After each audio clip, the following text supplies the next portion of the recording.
Let's see, is this right? No green screen today because I've tidied my office a little bit. All right, can everyone hear me okay? Audio, visual, etc., etc. Got chat going. Everyone hear me all right? I'm looking at the chat. Yeah. All right. Yeah. Okay. Now, awesome. Yeah. If you hear a little baby in the background, that's obviously my little man in the living room, still awake. Right. I've already cocked up once. This is not a stream on regulations, as the introduction suggested. What we want to talk about today is coding. So, coding, observations, recommendations. So, who have we got in the room now? All right, so we've got E5s. That's you, Paul, yeah? Got Gary and some names of Robert and okay, we've got a good number of us in here. Okay, so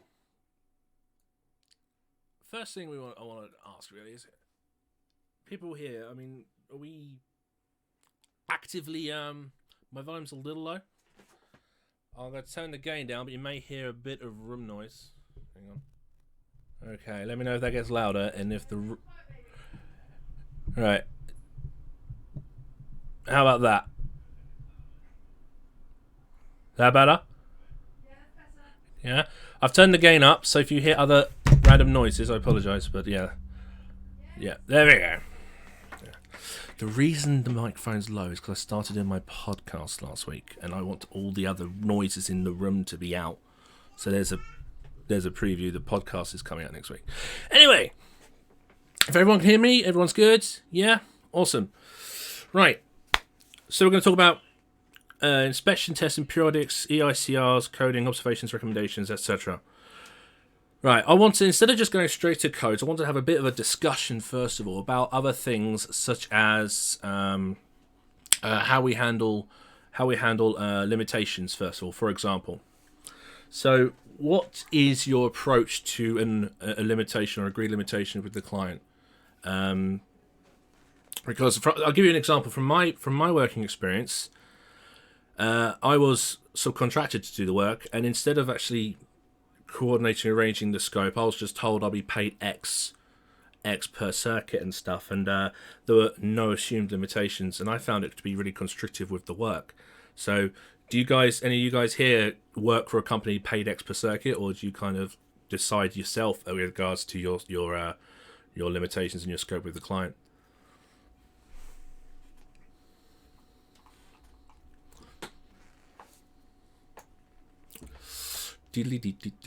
Let's get this over here.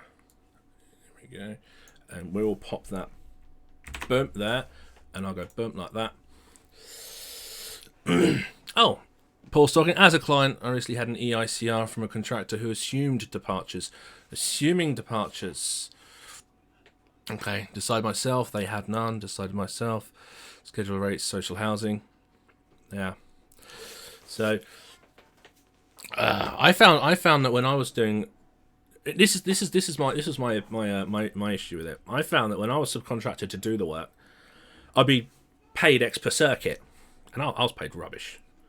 I was paid £4 a circuit as the subcontractor, and bear in mind I subcontracted for a contractor who was subcontracting for another contractor who actually had the arrangement with the client. And from my perspective, if you employ the services of an inspector and you tell him, go to that site, there's a consumer unit and there's 48 circuits in that fuse board. If he knows he's only getting £4 a circuit, how is he going to decide whether to, is he going to spend 1 day on that job? Is he going to spend 2 days on that job? It really does have to, I think a lot of it is down to the initial discussion with the client. Hopefully, hopefully with E5's YouTube, we can start creating some client information to actually educate clients better, to allow us to carry out this work a lot more effectively and a lot more competently. But I do find the expectations of the client or the restrictions imposed by the client do sometimes restrict your ability to do this work. Different clients have different ideas which they accept. I think the communication with the client is one of the first approaches to this work. Paul says, so sent back to retest, contract stated limitations, departures must be agreed. They decided against, they were not getting £4 a circuit, they were getting big bucks. Yeah, well, this is the thing. I think the contractor, I was dealing with, obviously I was testing buildings in a local authority in the northeast, I think it was Yorkshire, Sunderland. The contractor, I think, was like £15 a circuit, but then they went to another company that had to be an IC for them. They were paying them like £7, and then they contracted it to me. And so you're just constantly losing that. And that, I was just testing away and spending forever doing it, and it just wasn't profitable at all. Ace of Spark, I charge per hour and I tell my clients it takes as long as it takes. If only we could educate clients so that we could all do work that way. That would be awesome. Yeah. So, with regards to, so we have got agreed limitations. What about operational limitations then? What about operational limitations? How would we deal with those? Do you have a pre-arranged arrangement? Do you have a liaison or a responsible person on site? Do you decide to take it off the cuff and go for it, and then charge the customer the extra? What kind of? When you look at the guidance that we have, there's not a lot of direction on it. Fundamentally, we have to ensure that we are working competently and doing the work right. What's this? Depends what you find, what you charge on top. It's a battle to get procurement aware to update this and remove NIC registered. Yes, I agree. £6 social housing schedule for an EICR regardless of the size property, although this is void properties. So this is an arrangement where you probably have to crunch through 5-6 of them a day expectation at least, probably. It's a challenge, isn't it? Okay, right. We're going to mention, actually, before we go to any talk about any codes and things, we're going to mention in the chat probably the word Codebreaker. Are any of you guys unfamiliar with the Codebreaker book? Which I've now been supplied the updated version. Thanks, Paul. Any of you guys unfamiliar with that? Because I'll be referring to it here and there if I think that it's going to offer us some good information on that. Ben, it seems we are the trade that has to pay to work on or screw down on our prices. Yes. It seems. I mean, I put a tweet on about this a week or so ago. It seems that we've had 10 years or so of other people, non-electricians, non-electrical enterprises, deciding how much we should charge, how much we can do, when we can work, when we can't work, where we should work, where we shouldn't work. Putting it lightly, I just wish they'd fuck off. But yeah. And it is definitely dipping down in the level of service, the expectation of the craft, and we have communities that are discussing this, what should be simple things for a competent inspector, and they have these resources now with insufficient training and with things like Facebook groups that will obviously help them out. Unfortunately.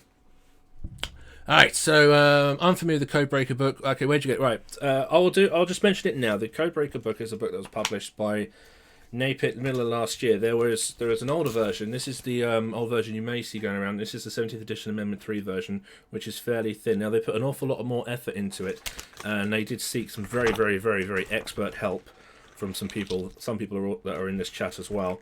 Number of organisations, and you can see the size of the book has increased significantly, and I believe it's not too dissimilar a price. I think it's about the same price, but it includes so much beyond the normal parts of the work. It includes a huge amount of information on risk assessment. It includes information with regards to the DNO.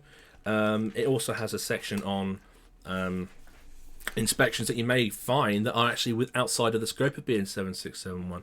So I'll refer to it where we can. I'm not going to obviously repeat and quote from it because obviously, I can't obviously plagiarise from the book, but we will refer to it when we can do. Okay. Hello, Paul. Skirms, right in chat. You figured out YouTube. Yeah. So I'll refer to it now and then. But I do advise everyone who does EICRs to get their hands on it, have a good read of it. I would use it as a strong reference point, but if you're going to an Alex exhibition or something, have a look at it. It's worth looking at.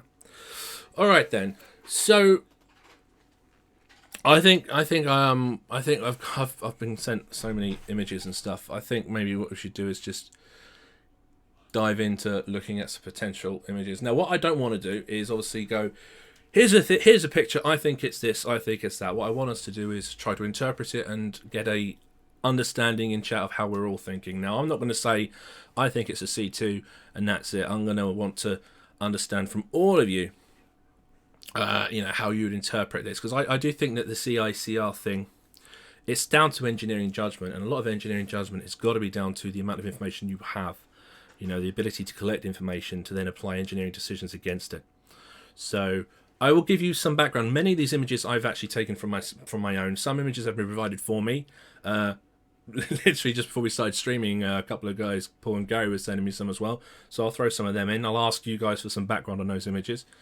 But yeah, I'll just be interested in your initial opinion, and just see if any of us disagree. I want you all to interpret, all to add into the chat. Okay. All right. Not quite right. Are you going to Ali Pali? I'd like to, but I don't know. I've been asked to do training that week, but the company that have actually booked me in haven't given me a course. They haven't given me a course, an address, a purchase order, or anything. So I'll find out Miller next week. Okay. Jason, just finished both 2391 courses, initial and periodic, but felt that wasn't really taught much about the codes. Course was rushed through. Well, I think I think little to probably little courses are paced well these days. They're all pretty much rushed. The problem with the 2391, there is obviously, so you would have seen that assessment where you have the photos and you have to obviously put the observations on and you give a bit of feedback. It's still very, very limited, because what is required with this work is a huge amount of experience. You know, you should really have an understanding on previous editions of BS 7671, 16th, 15th even, for you to understand, you know, about the fact that it's, you know, the retrospective aspect of this work, finding a location with a crap load of green and yellow cables in a bathroom, you know, cage bonding, or, you know, when it used to be EBADs instead of ADS. So yeah. Grab a bit. Do you know what? That's probably a good idea. We'll do soon. So yeah, I think the fundamentally with EICRs, whilst you may want to, you know, if you have little to no experience, you still should make sure your EICRs are only in areas that you are experienced in. For example, I do work within the food industry, I do work within the automotive industry, and the contractor that would go there to do an EICR, he should have a working experience of that site to know how to assess against the risks of that site. You can collect a lot of information from the client if you ask for that information and the client provides it. Sometimes they just, you know, let you in and off you go, and you can't make suitable assessment decisions without that sufficient working experience in the background. Gary, many of my images come from my apprentices, C5 raising standards. As an apprentice, this is so daunting. Yeah, my background on me with testing, I did my apprenticeship at Ascot Racecourse before it was knocked down and rebuilt. So I worked in one site that had horticultural, it had industrial, it had commerce, it had offices, and then as a contractor on that site, we also would go off and we go to pubs, we go to shops, we go to to domestics. So whilst doing an apprenticeship, I had such a variety of experience, and it was a really valuable apprenticeship. But as soon as obviously I qualified, I went straight on to do the 2391. So this is about 2001. Got the 2391 there. You always remember if you get a good tutor, because I remember my tutor, Brian Moss from Bracknell Woking College, he was, and I'll never forget him, because they kind of stick when you get good tuition. But I moved into do periodics mostly in domestic initially, because I worked for a local authority. I moved from Ascot to a local authority when it was knocked down, but then I started doing contract work. So, you know, it can be very daunting at first, but you just have to apply a gradual climb. Just don't jump in too deep. Because the last thing you want doing an EICR is to be opening up a panel and going, what's this? You know, you shouldn't be opening a panel or making engineering decisions against it without any background knowledge. You know, doesn't mean you can't do some of the work, but you may need to seek expert advice for other areas. Okay, Bella, I'm on mum duty. We'll be doing... Are you pumping then, love, or what? You on the breath? She's probably pumping milk or something. That means I'm going to dry mouth. I'll have a dry mouth for 20 minutes. Be doing EICRs for 25 years or so and still learning. It's such a vast area to cover. I think the other thing as well, though, for guys who've been doing it this long, you probably understand more than most. Is if you assess one single installation, 10 years ago, 20 years ago, and now the standard has gone downhill with regards to, you know, methods and techniques and skill sets, and so we are forever having to having to learn how to do it in a lesser skilled way, if that makes sense. We're having to adjust or adapt to our newer ideologies, which is probably one of the biggest learning curves, I think. Brian taught me too. Oh, Priestwood, Paul. Right, so you're from Priestwood. Was there a college in Priestwood? So is that Bracknell? Yeah, cool. Gary, Napitz Richard Towers has stated on camera that premature collapsing of wiring systems as a C2 and is applied respectively on the EICR video to follow. Yes, do you know, I got touch on this one. This is why I've always had that argument with the retrospective, and I did mention this in the video that I did. is when you use retrospective as a easy kind of solution to debating the need to decide a risk against something. When you look at the regulation that was introduced and why it was introduced, you can't apply retrospective to that regulation in particular. It just can't be done. And I'm glad Rich has taken that approach to it. That's engineering judgment. It's much better. Okay. I understand this. When installation was installed, it was done to a standard of the day. It can never comply with the current standard. Yes, and so as it says in the notes for persons producing it, here it will. It doesn't fully comply with the current edition. It's not necessarily unsafe for continued use or requires upgrading. And it says here, only damage, deterioration, defects, dangerous conditions, and non-compliance with the regs, which may give rise to danger, should be recorded. So if we do identify something that is a non-compliance with the current edition, what we need to do is analyse if obviously the regulation was introduced because of a potential danger, and so obviously it would mean that there is now a potential risk of danger, then it would warrant being reported on. But if it's just a non-compliance, that doesn't in any way create a increased level of danger or increased risk of harm through the fundamental principles. Remember those? Yeah, livestock, property, building, electric shock, thermal effects, and all that stuff. Yeah, from chapter 41, from part 4 through part 4. If it doesn't do that, then it's just not worth doing. Because that's what we used to have, didn't we? We used to have that with the periodic inspections, where we do C4s, and we'd have page and page and page and page and page of C4s. And I think isn't that one of the reasons why they changed the document name? They changed it to an electrical installation condition report, because clients were just getting pages of all this information, with the conclusion being it's all right, satisfactory, because those are just generic non-compliances. And so we don't want to record non-compliances that don't in any way create a increased risk. Paul, Priestwood, I don't remember there being a college in Priestwood. Was there a college in Priestwood? Maybe. Back to working colleges where I was trained up, and Brian Moss. He's long since retired, I expect now. Okay, many testers are intimidated by the client or employer into downcoding C2. Yes, and this is obviously an important area to understand. Is for you to be competent, you must be competent. Or I should say confident in your ability to put something down and back up your judgment. I'm going to use... Oh, thank you, my sweet. Thank you, my love. I'm going to use an example later on where I was at a nursery and I C2'd... I'm not saying I'm right in doing it, but I C2'd socket outlets with no RCD on in a nursery because of the position and use of those socket outlets. Obviously, I was working for a contractor for another contractor, and the qualifying supervisor, whom I'd never met, who was verifying my work, said no, it should be C3 because obviously it's a C3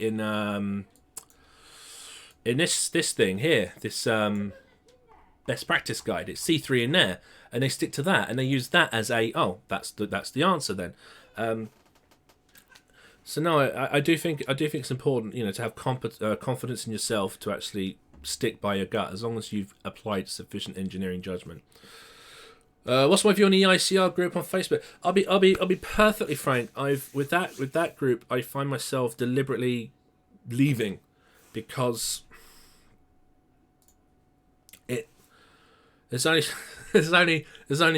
so much that I can take before I kind of I have an excuse here to use a meme. I just get to a point where I just want to run away, because how much help can you give people if you really think that some of these people should not be doing this work? And that's a thing. I pop in now and then. And I observe more than contribute on that group. Okay. Right. Brian taught me too. Yeah. All right. Paul's talking to Gary. That's cool. Okay. Paul says, when I meet testers, I have to instruct them to take their time and code everything. Be not afraid. They stand silently in shock, indicative of how bad clients can be. again, I think this is why, Paul, we need to do some good focus on some quality client content on the E5 YouTube. Because if we can get some client content done that's going to properly inform them, then we can obviously provide that for electricians to forward to their clients. Because this is one of the hardest battles, really, isn't it? Is to properly educate the client in a way that helps them apply or even recognise their requirements for simply electricity work regulations, as an example. All right. Rattlehead. My EIC inspector pulled me up under the 17th when I coded the cables and trunking through holes, not fire clipped as a C2. He said C3, however, as of Jan, I'm now sticking C2 full stop. Again, yes, it's down to engineering judgment. I would never say that, you're right, they're wrong, they're right, you're wrong. It's down to it's down to ensuring that you applied sound engineering judgment on it. Would it be fair to say that some inspectors code differently to others, i.e. it's the same fault but one coded more dangerous than the other? Yes. I mean, it's all down to interpretation. And this is the thing. It should be fairly simple. It should be simple. I'll give you a brief explanation of how I interpret coding. I kind of interpret coding in the same level as I interpret fault protection and basic protection with ADS, the protective measure. So if you think about the protective measure of ADS, we think about basic protection as protection against electric shock when there is no fault present. And we think about fault protection as a single fault condition. It's a single action. A single fault occurs, we now require that protection. I think of that single action of a single fault as my difference between the C1 and the C2. Now, if the danger that is there immediately and no other action is required, then that's a C1 in my view. If one action is required, say for example you have no earthing in the building, you still require a fault for the exposed conductive parts to become energized. I would push that as a C2 because that single action is required. Some people would just go, oh, no earth, C1. The problem is there's a lot of simplicity in a lot of people's opinions, and they'll go around and they'll go, yeah, no earth, dangerous, C1, and they won't just differentiate between the difference between danger and potential danger. And that's how I look at it. So if one action would create danger, C2. If it's immediately dangerous, C1. If anything else is there, but there's not a potential danger, but it could be improved, C3. For investigation, we'll look at that as we look through some observations as we go. But that's how I interpret it. But it's I don't know if you can hear my boy. I think he's trying to join in. But yeah, that's how I interpret it. All right.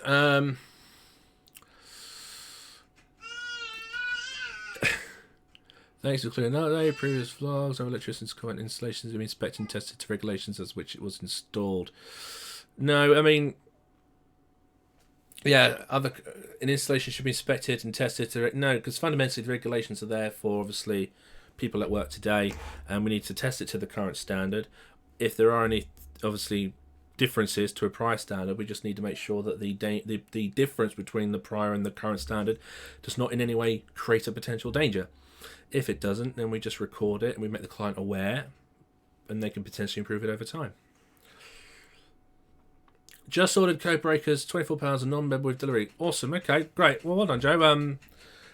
Hopefully you'll find that valuable. I'll be referring to the book a little bit through there. Just so you know, I'm not in any way kind of pushing the book, but I do think more resources that you guys have, the better. Especially resources that are in your mind, in your hands, and going into your mind instead of just being told by someone else, because that can kind of just mess your brain up. But if you read a book and you read it and you think it, then technically, it will help you develop an engineering judgment on that. All right. Okay. Exactly. A lot of clients just want to get a cert. They don't want to hear the bad news. Again, yeah, Paul, this is down to this is going to be down to client awareness. There'll be some clients that just do not care. And unfortunately, those clients still will be allowed to run a business, and they'll still within their business be allowed to provide employees with the electrical service, but not give a crap about the maintenance of that service. This is pushing down another avenue, but really this is where you as a contracting electrician or whatever would need to see value in the clients that you select. If you have, take for example E5 Group Paul saying, with regards to the contractors he does, a client that will actually want value will pay for value. All right, but if obviously some electricians will do it for less, they'll apply less, and some clients will want that. And you need to try to obviously, work for all the clients you have. But if you find clients will actually listen more and allow you to branch out and do a more competent purpose, then obviously those are the ones that you need to keep and you need to push for more. You want to get to a point where clients that will skim it down, won't allow you to do a competent practice. You need to get to a point where you can just let them go to someone else. Soon enough, they'll probably get the idea. That might be the way that they learn. Okay, an installation that's constructed using 16th edition should be inspecting using 18th or 16th. So we'll be obviously inspecting it and testing it to the 18th edition. If there are anything that's non-compliant with the 18th edition, we'd understand the content of the 16th edition. This is down to obviously the competence of the inspector. So if I see something that I know and recognise to be 16th edition, then I identify that and I decide if that change in a compliance creates a potential danger. If it does, I then would obviously code accordingly. If it doesn't, then maybe improvement could be recommended. All right. I think my son said it was a C1. I think so.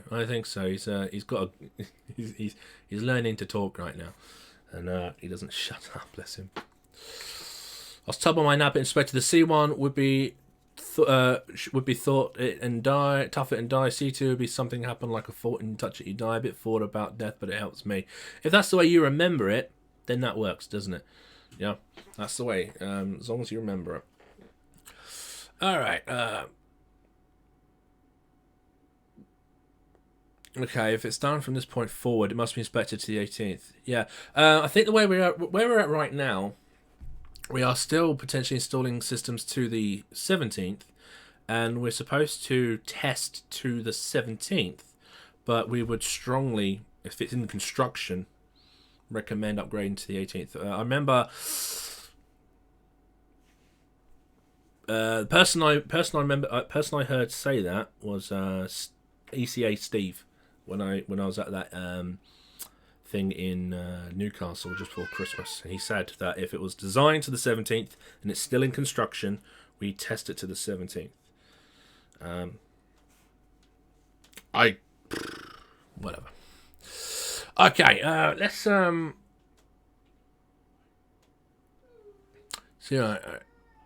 See one, I can see it. Touch it, you could kill me now. Right. So let's get a couple of pictures up, and we'll see what we see. Again, I'm not gonna say, oh, I think this is this until you guys have obviously I've explained a bit of the image. If I know about the image, and then I have though. What I'll do is I'll see the chat, and then I can. I'm concerned about real estate, so I might do that. I might hide myself if I need to for real estate on the screen. We will see. Right, let's start with a Caravan Park. Okay, Caravan Park is within the scope of BS 7671, and this is. I grab a beer.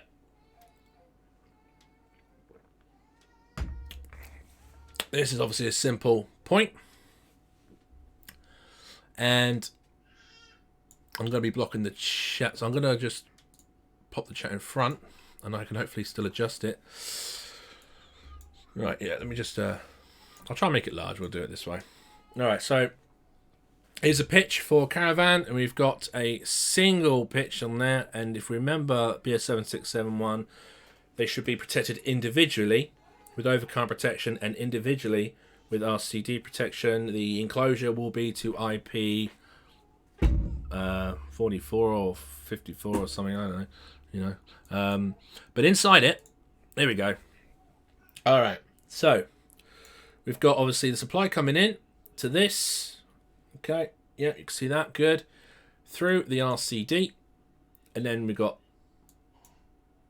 this through to the MCB, to the meter, to the 16 amp socket outlet. So first thing I'll say is any initial opinion on that. Well, I'm going to pop the chat. I'm going to pop this, and then I'm going to drag this there. There we go. Right.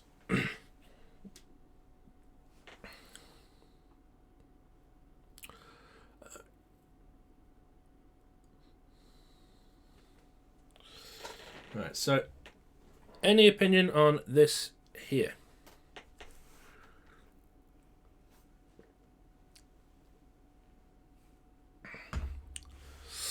Right. You hate insulation tape on a conductor. Why can't we heat sink? Well, you know, it'd take too long. Alright, so black core should be earth and sleeve throughout its whole length. Okay, so we've got a color indication problem, yeah, because obviously when the colors changed, black was no longer to be used as a neutral, and obviously the new color is blue, and we have this as a common issue. Yep. What about? So what would we mean? Is that a potential danger though? No. Potential danger, or just like a C3 or something? Well, we'll get to the earth thing in a second. See, your question is PME or earth steak. Oh, well, I'll say in a minute. Harmonized colors, grey for neutral, black earth. Yeah. All right. So we're thinking. So it's like as simple as that. Well, let's see if it works. What are we thinking? We're thinking like a C3. Yeah.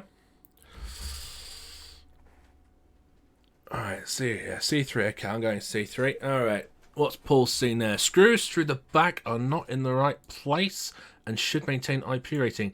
So you're saying with regards to these screws here being not in the right place with regards to where the manufacturer has positioned them? Yeah? Yeah.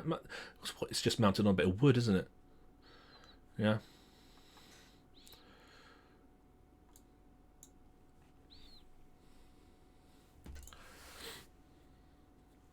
Okay, we'll stick with a C3 for that. What about this? Would any of you pick this up here?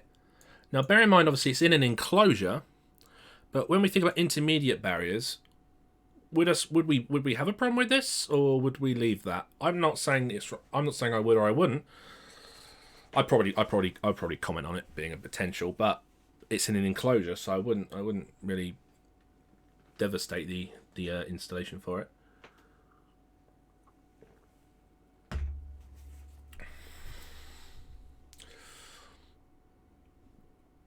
Yeah, so you can see copper. So obviously this is in an enclosure, so we've used a Kira tool to go within that.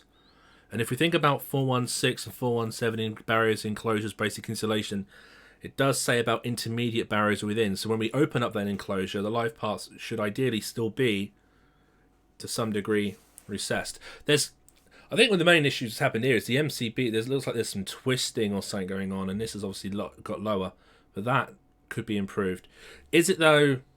Is it a potential danger though? Does it warrant a C2, or do you think that could just be improved? Bear in mind that it's in an enclosure and someone in there should technically be competent. What's your viewpoint on that?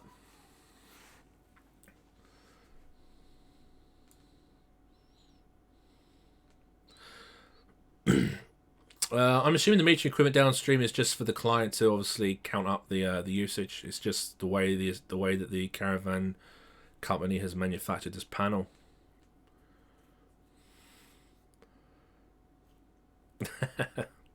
Cheers, Richard. Yeah, so I'm probably thinking maybe C3, because I'd probably agree with that. It could be improved, and it wouldn't be that hard to improve it. But I think it'd be worth noting. But I don't think it'd be worth anything beyond that. Okay, let's move on to this one. Now, this is obviously a larger panel, but first thing to obviously observe is there is a control. There's key access only. All right. Now, there's obviously nothing inherently obvious for me on the outside of the panel. Although I don't see any electrodes, if that was a question. But let's look inside this wonderful thing, and I'll get the chat back up. Now, let me just push this aside. Let me walk you through this, just in case. Okay, so what we have an incomer here, going up through this link for neutral and this triple pole switch to isolate another cable that goes out. So it's just onward. Yeah? I see your emoji there, Ben. I agree. And if we zoom in on the neutral there, we can see that there is a little bit of a hefty Stanley work going on. So that's obviously just a in main switch and going through. I haven't got enough pixels to see these ratings. But let's look at this wonderful method here. So we go from L2, we come up into this double pole switch, and from the neutral, down. And then what we're going to do is we're going to go into the bottom of this switch, loop to this one, loop to this one, all along. And that's 1, 2, 3, 4, 5, 6, 7, 8. We've ran out of room, so we'll take another one up to there. So some of these are RCDs. Okay. And some of these are obviously not yet RCDs. So I don't know if that's an upgrade or if that's not been upgraded. But each of these goes to an armoured here. 1, 2, 3, 4, 5, 6, 7, 8. And there's number 9 there. Okay, which is obviously going out down there to all the local caravans, to their pitches. Okay. So, and then we have that. Then we have that. So, where do we start? Okay, let's start then. What about this? What about this? It's in an enclosure that is under a lock, but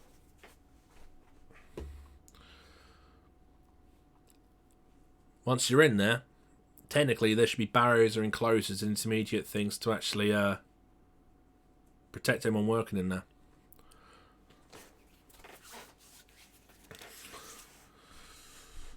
So, are we thinking it's immediately dangerous? Bear in mind we've opened the enclosure. Are we thinking it's potentially dangerous? Maybe, yeah. C2 maybe for that? That's what I would go with. It does need improvement, but I would go with the C2 because it's an exposed live conductor. Right. So, David X is saying potential overload on that cable loop feeding the MCBs. Do you mean this thing? Yeah, I mean these are all 16 amp each that I can see. So yeah, you've got potential overloading there. C2. See some C1s popping up.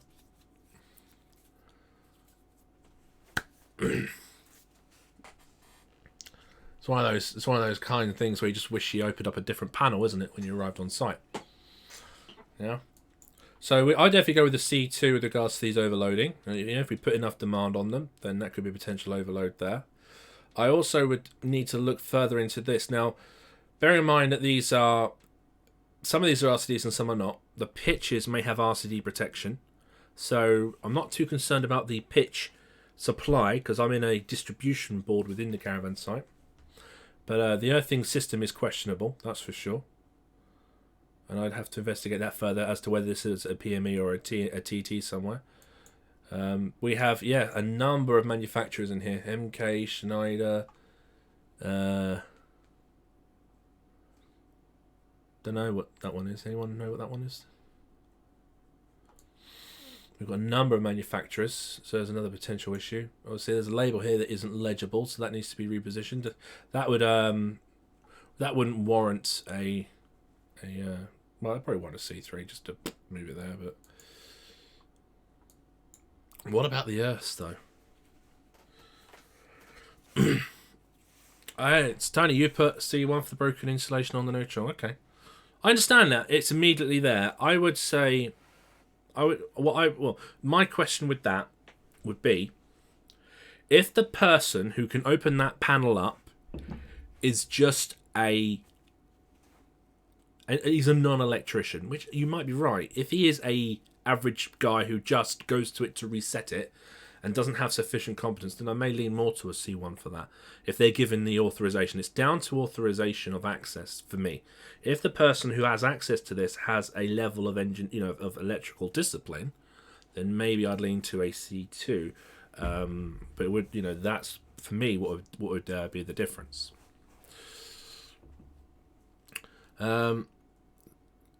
Abdul says C2 cables don't seem stressed. Seem stressed at the moment. Yep. MK. Robert, where the bandos are bolted in doesn't look like it has been cleaned back to bare metal. I think you're right. I think that there's definitely an example of poor earthing contact on that.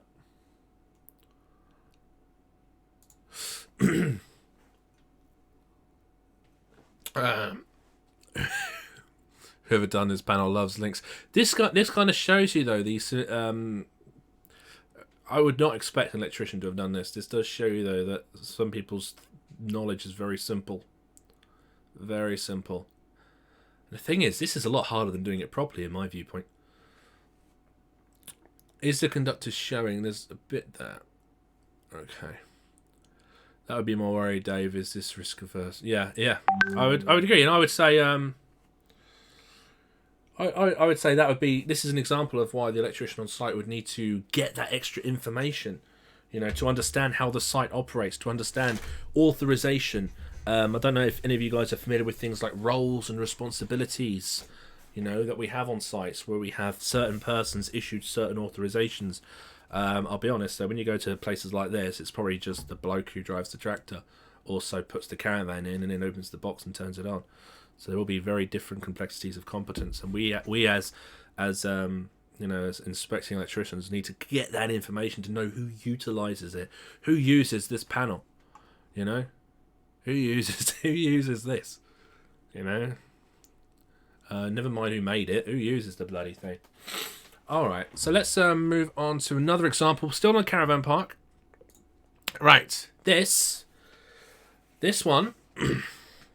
I don't know if you know much about mobile homes, obviously, but mobile homes today, the nice ones, the swanky ones, they'll come with a full-on fuse board inside and an electric extract fan and ovens and microwaves, and they'll come with 16mm or even 25mm tails in this connecting unit on the side of the mobile home.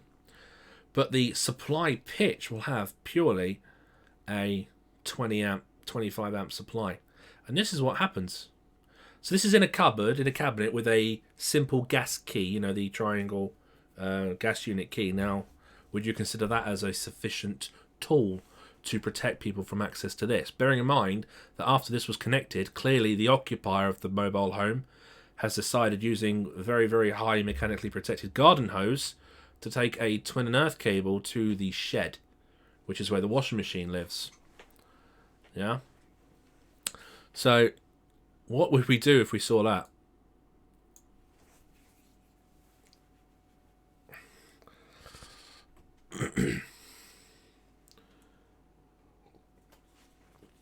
I wonder what the mechanical protection rating of garden hose is. Yeah. Bear in mind that this is a utility cupboard. I would stress that most people in mobile homes probably have a utility key. So I wouldn't consider, whilst you consider it being under a key or a tool, I would frown on that damn straight. Hey JD, don't worry, it'll be a VOD, mate. We've barely got started. So yeah, I would stress the C1 on this. I would. Bear in mind that they've clearly accessed it to do this. So I would C1 that. This. Again, simple fix, proper mechanical strain, an enclosure with a lid. It takes an extra 10 minutes to do that. With regards to overcurrent protection, these are large, these are small. There's probably, though, just a simple 20 amp MCB on that. So I would stress that overload protection is probably not a problem, but I don't know if that cable fits in a normal connector. It's obviously a large one. Maybe I'll check that for strands, but it's just a bag of shit, isn't it? But you know what? If they didn't, so we're probably going to see one this. if they didn't put this sufficient mechanical protection on, this would happen. Yeah? So, what we're going to do, what we're going to code, I mean, what we're going to code that, bear in mind, if this was energized, this was at a mobile home park I used to test. It was still energized.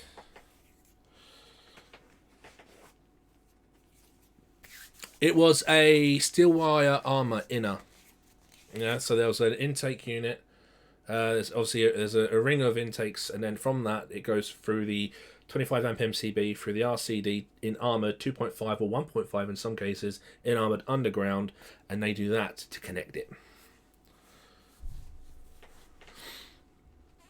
Okay, so we've got clearly insufficient. We've got insufficient cable selection for the external influences of fauna. And if it's energized, we're going to have a C1 issue there. Improvement, well, we wouldn't recommend improvement. We'd just probably just turn off and lock off that. Yeah, or probably in the case of this, to probably just disconnect it. All right, so there's some examples for caravans. Now let's move along because we've got a lot. I don't think I'm going to get to all of them. All right.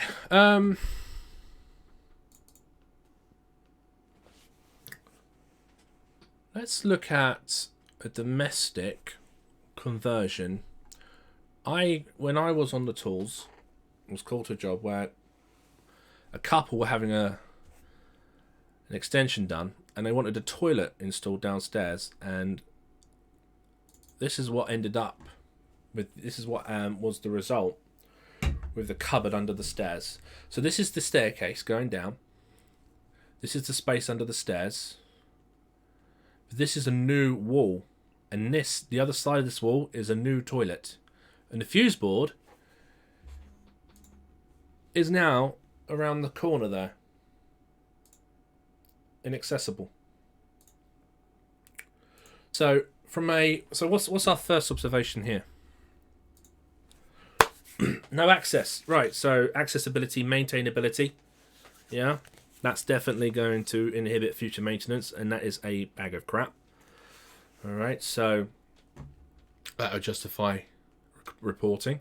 What would you code that then? Would you code that as a potential danger, not being able to maintain it, or it could be improved?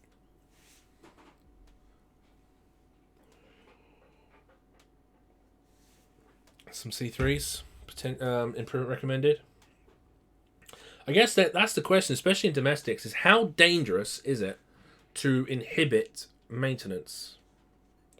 You know, this is where you go, oh, okay, well, what is the demand? What is the impact? How, domestic is quite tame. So this is a good one because we've got a right mix of C2s and C3s on this one. So Danny's saying C2 because of the need for consider emergency isolation.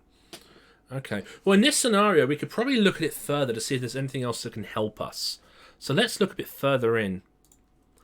Okay, the first thing, let me get into here. This is the, here. Look at the method of earthing. What do we do with this? What is the recommended route when we have TNS system here with this method of utilizing an earth? Alvin's saying C3. So we've got a good mixed batch of C2s and C3s for the accessibility, the maintainability on this one. C3, you can still get it to turn it off. From an isolation perspective, you can still turn it off. You'd say improvement, yeah, improvement recommended. Oh, you saw it the other day, Paul. Okay. The way this is obviously the earthing coming up to there. The actual solution they come up with, I haven't got a picture of it, is in the toilet, they cut a hole in the wall on the left. So to get to that fuse board, to get to this, there's actually a hole and a little lid, and you pull the lid off, and you can get your arm in. Yeah?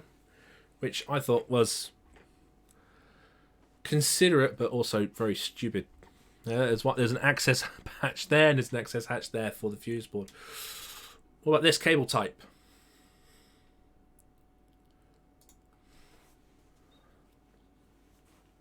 What cable type's that?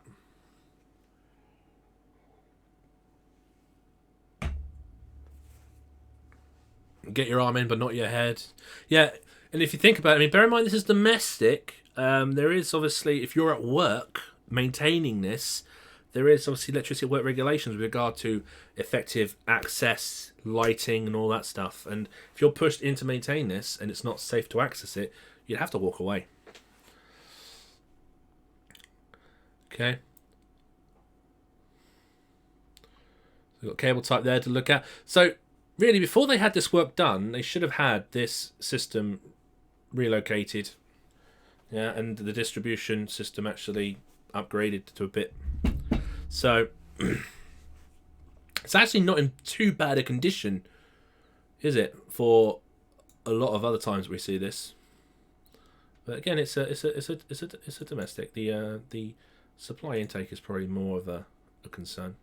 What about that?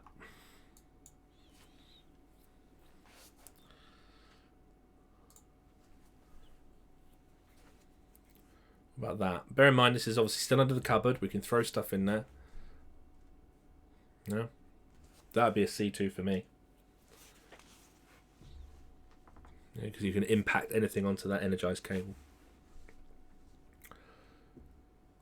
I agree, Jolly. Yeah, it is. Sometimes it looks great, but you touch it and it just falls to bits, doesn't it?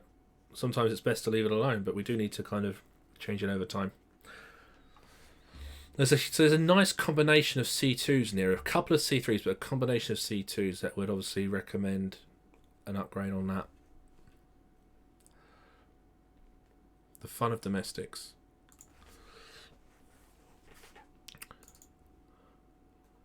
Okay.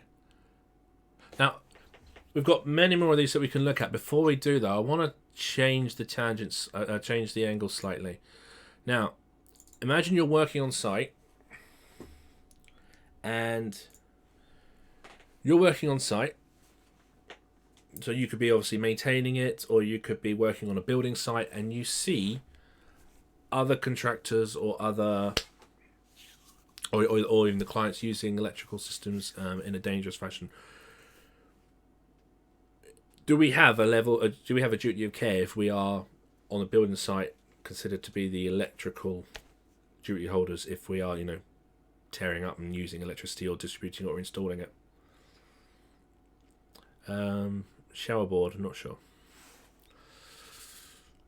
In this example here, I said earlier on I was at Ascot Racecourse. We were pulling in temporary supplies. I have a lot of experience in the old temporaries, BS7909 stuff.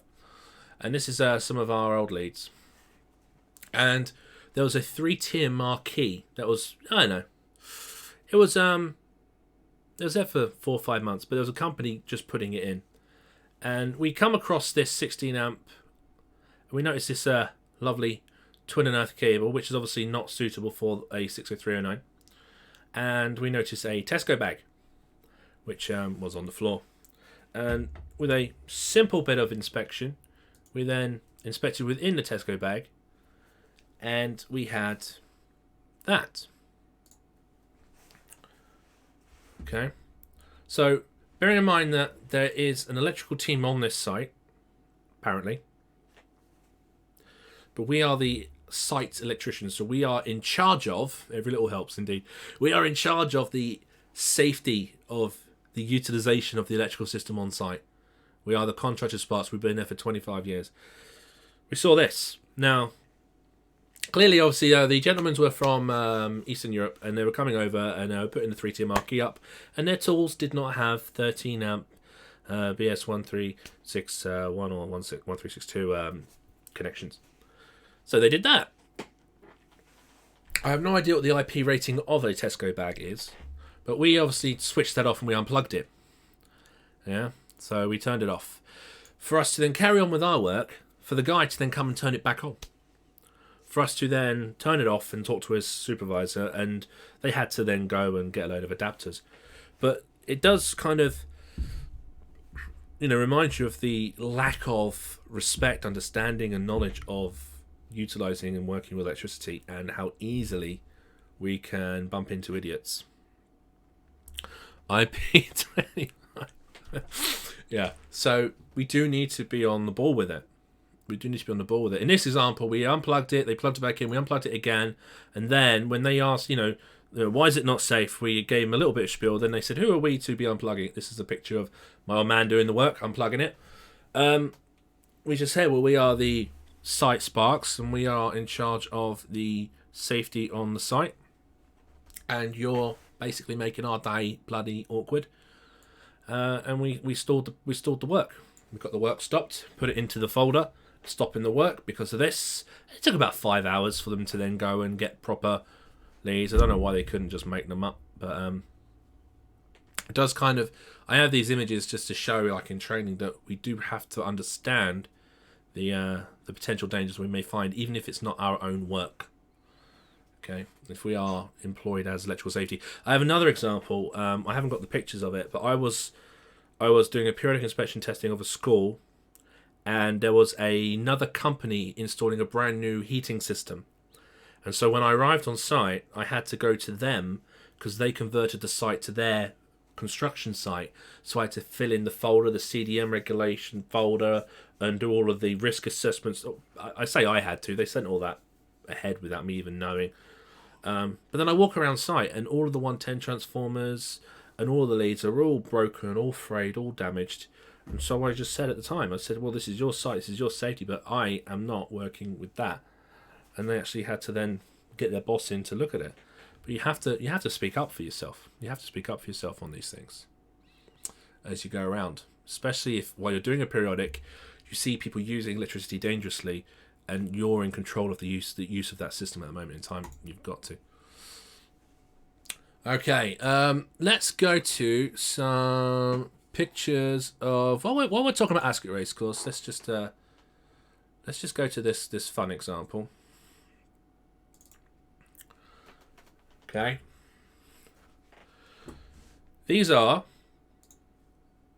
125 amp 3-phase supplies underground for the pits for the temporary distributions on the race course, and it was just before a race meeting. And Muggins here was asked to go and test them, just periodically. It turned out, see one. It turned out that the pump that drains all the water out that gets into the pits wasn't working. So these sockets have clearly been underwater recently because they were soaked. So we got the old anyone heard of Aqualoop? So we had to actually get on them and pre-treat them. But if you were inspecting this and you inspected this kind of situation, what can you do but to see one, really? Yeah. If the frequency of inspection for this was 5 years, but you've seen that the pump has failed, I didn't have wellies, but I didn't have wellies on that day, but I was pretty much soaked when I had to jump in. But if you put the frequency of inspection on this as 5 years, and you see something like this, the pumps have failed, and you have to jump in. This might be an example of when you reduce the frequency. What we did in this example is we said to them, well, we need to check these ahead. We need to check them maybe in the February or the March before the summer race meetings, before this area is used, to ensure that A, this hasn't happened and hasn't buggered up these sockets, and B, that these supplies are safe. Yeah, so this was immediately C1 because they were useless. We couldn't use them. We had to drain them out, we had to dry them out, we had to test them again before we could even consider them usable. Which took a while. Took a few days for us to dry them out. It's just constant insulation testing once the pump had been running.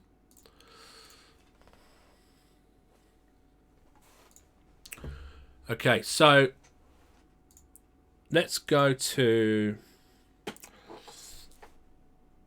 Alright, before I go to a couple that some people have sent in, I want to talk about this one I mentioned earlier on. Now, I mentioned earlier on that I had in one case said it's a C2, when retrospectively it should be considered a C3. And I want your opinion on it as well. Yeah, no interlock. That'd be daft. So, here's a socket outlet that's energized. Here's a sink. Now, we all see these pictures of sockets near sinks, and we know that there is no official 7671 language. There is obviously building regulation guidance. But notice the height of this sink. Who's using this sink? Yeah? You see this one here? Okay? This sink here and this sink here is about knee height. These are sinks for nurseries. And this socket is energized, no RCD protection.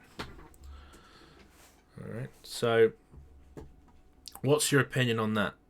No RCD protection on a socket outlet. Simple as that. But would you stick with a C3, or would you say it's a kid's room, nursery, people using this are going to be... Is there an increased risk of shock there? C1 all day long. Okay.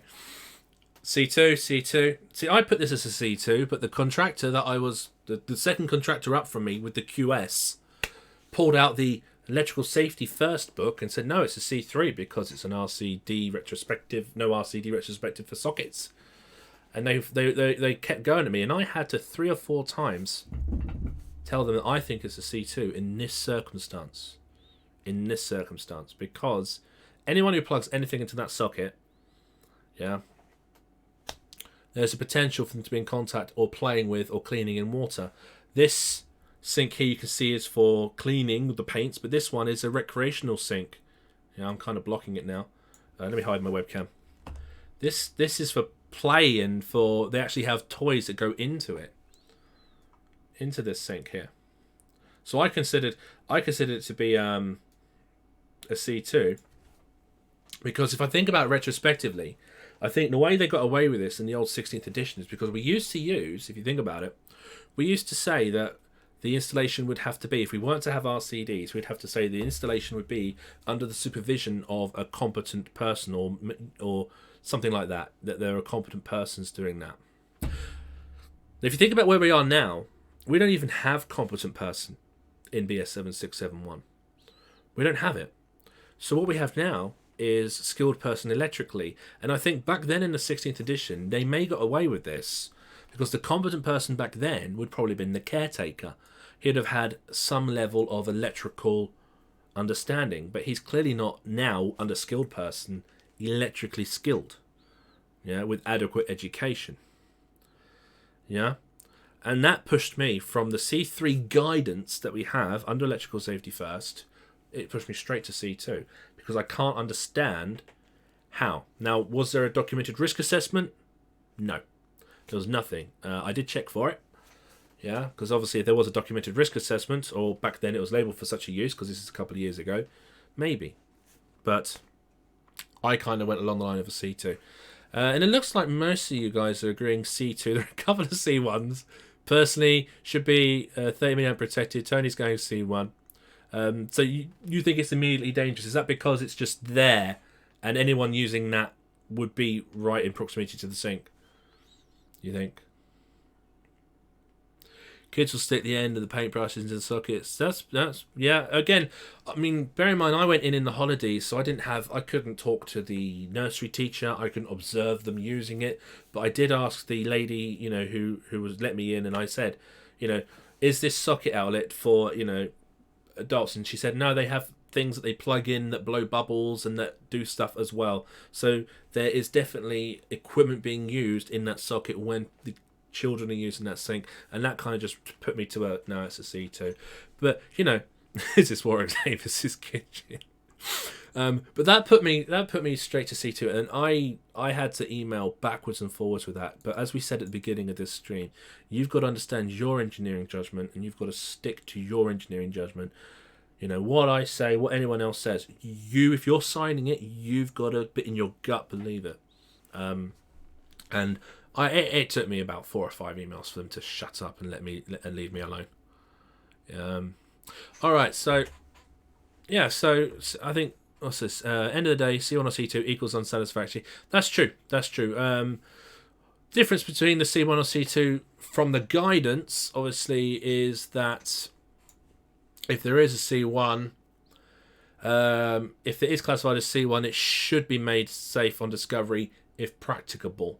Where this is not possible, the owner should be given written notification as a matter of urgency. That's the only real difference, isn't it, between the two of them? is we should take immediate action if we can, reasonably practicably, on C1s. Okay. Now, I've got some images that Gary sent in from his apprentices. Let's have a look at these. Alright, so what's the issue here then?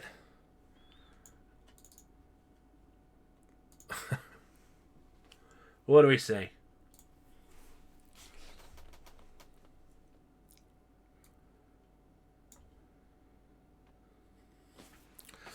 I'm just going to look at the comments. What would you do if your child was at risk? Well, exactly. If my child was... I mean, I'll be honest. I mean, I'm a dad of 4. I'm always looking around at socket outlets and stuff, and I would just shout until they fixed it, so I'd probably see one that crap out of it. Disconnect it, remove it, screen share. Access to live parts. 32 amp on lights. 32 amp B32 on lights. Now, if we're on site, what's the first thing we're going to do?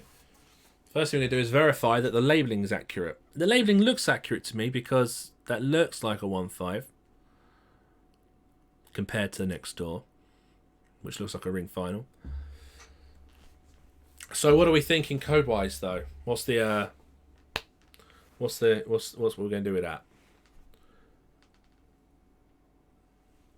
I think what's most interesting about this picture though is normally you'd say, oh, they replaced it with a larger breaker, but clearly that's a 30 amp fuse holder, so someone's very special. All right, so we've got some C2s, C1s, and some C3s. Okay. Question 1: is it immediately dangerous? Well, we need to have a period of overload for it to become dangerous. Because what's the problem here? What is the problem? And that's the thing. When you code, you've got to say to yourself, what is the actual problem? The problem here is the rated current of the protected device, known as the IN32, is going to be larger in rating than the IZ, current carrying capacity of the cable. So we have an issue with coordination, which means there's no overload protection for the cable. So first question for me would be, is there a potential for overload? If there is a potential for overload on this equipment, then that would warrant a code as well. So going back to the comments, we got here, okay, C2, C2, C2, C2, C2, must be new thermal lighting, C2, 3K braking capacity, do ZE check to it. Okay, so what you're saying is right, we have devices here that have a 3K capacity, so we need to take extra attention to the prospective fault current at the board. That's true. If we have 3036s or breakers of 3K, we've got to make sure the prospective fault current is obviously lower than those ratings. If we have 6K, then normally it's not so much of a concern. That's a good observation to make there. C2, C1 access to live parts. Is that through there? Because the lid, I'm assuming maybe this has been removed. I'm assuming, although you've got to be careful how much you assume. C1 and C2. Okay, so you're going both like that. Okay, maybe. C2. I get told the lights keep tripping. Is that with regards to this exact image? Because I don't know if you know Gary or anything. Alright, where am I with chat? C2 for the breaker. Labeling correct, lights on it. Yeah, is the labeling correct? That's my first question, but seeing the conductor size, I would then check. I mean, that gives me one suggestion that maybe that's correct, but I would then functionally check them to then obviously provide that. Obviously, if for example, you are not allowed to isolate, that might warrant a further investigation, because there are questions asked as soon as you see this arrangement, and you've got to find out what's going on. Okay, coordination, true 1.5, gets pulled out slightly, you will expose the live part. So if the MCB gets pulled out slightly, you expose. So you're suggesting that if the MCB is retracted slightly but still making contact, there'll be exposure of live parts. Okay, I don't know, I'd have to inspect that myself, but okay, I get what you're saying. Disconnection times. What, with regards to a B32? Final circuits, both will probably be 0.4. Bear in mind the 60898 characteristics are the same for 0.1 to 5 seconds, so it should be alright. C2, C1, the cable is a fuse. Okay. C markers look a bit off. Alright. Oh, you're suggesting it may be fake. Okay, was a risk. Alright, so I think this consensus is C2 for that one. That's probably what I would put as well. The lights will stay on. Alright. What else has Gary delighted us with? Alright. What's going on here?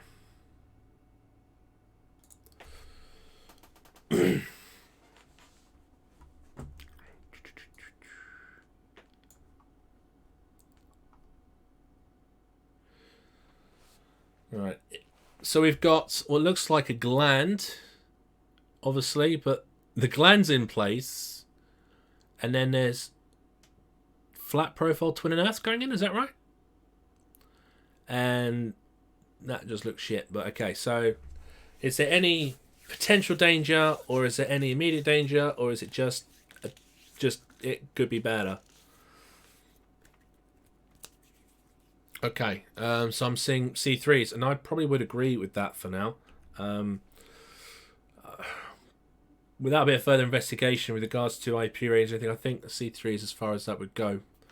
It looks like the neighbour cables are armoured, so there's been some bodging here. Some bodging going on. All right. I'm gonna hide the. I'm running out of real estate, so I'll just hide the webcam for a few minutes, and then we'll see. Just get that. I want to keep the chat on the screen so people can see what I'm responding to.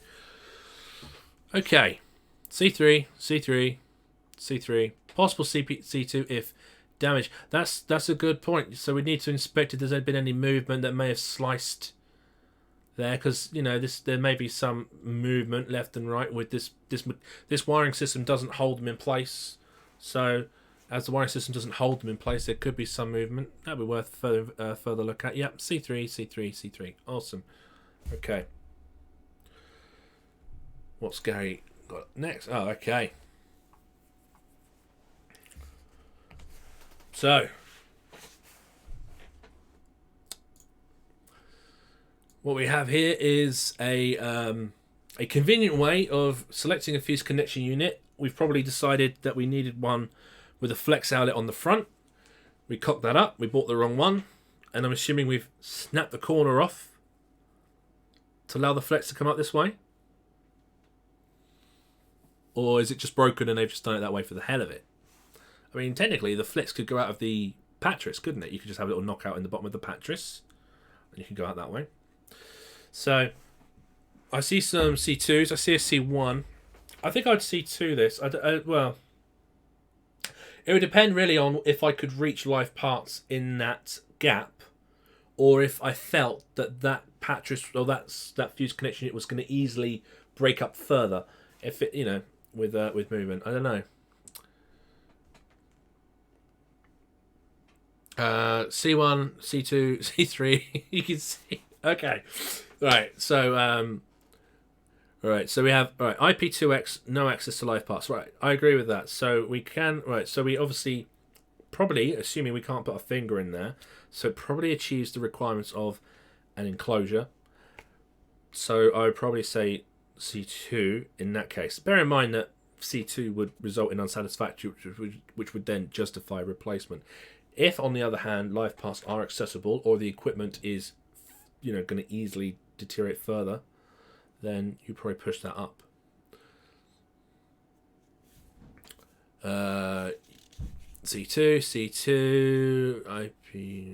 IP4X we'd want. Surely workmanship, no immediate danger, just poor. Yeah. C2 IP rating has been compromised. C1, fusion.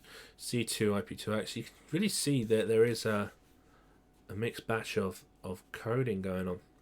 No cord grip. That's probably another concern. We can't obviously see inside, but I expect that that's also true. So there could be strain on the connections. We don't know if this flex goes to obviously a loop that you can pull on, or if it's just immediately clipped so you can't pull on it. This obviously is one of the limitations of just looking at a picture like this. Okay. I probably would go with C2 on this, I think. Okay, what's he got next for us? What the heck is this?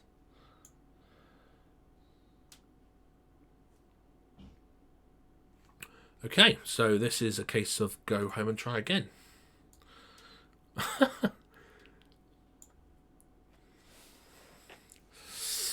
Okay, so assuming we've removed the control, the fuse lid, I'm saying that I can see cables. I mean, was there a fuse board lid on here, Gary? Do you know? Because that's just going that way. Was there a hole in the top? Because this just looks. There should be an intermediate barrier here. I'm assuming that's not there. I mean, if we ever try it, I mean, if we're staring at this on site and we're trying to justify coding so that this isn't remedied, or we're not approaching an attempt for the client to remedy this, we are creating a problem. We should really inform the client that this needs to be improved. So assuming there's no intermediate barrier, I'd say C2 for that. That would need to be improved.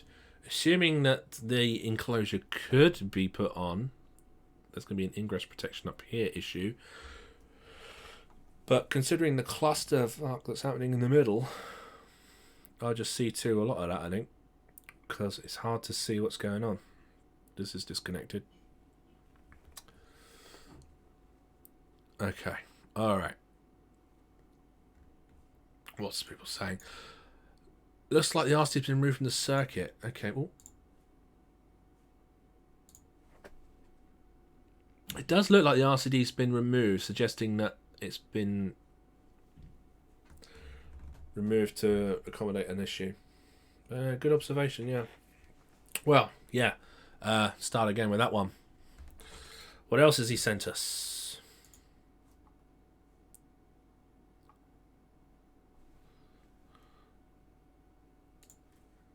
Alright, so we have here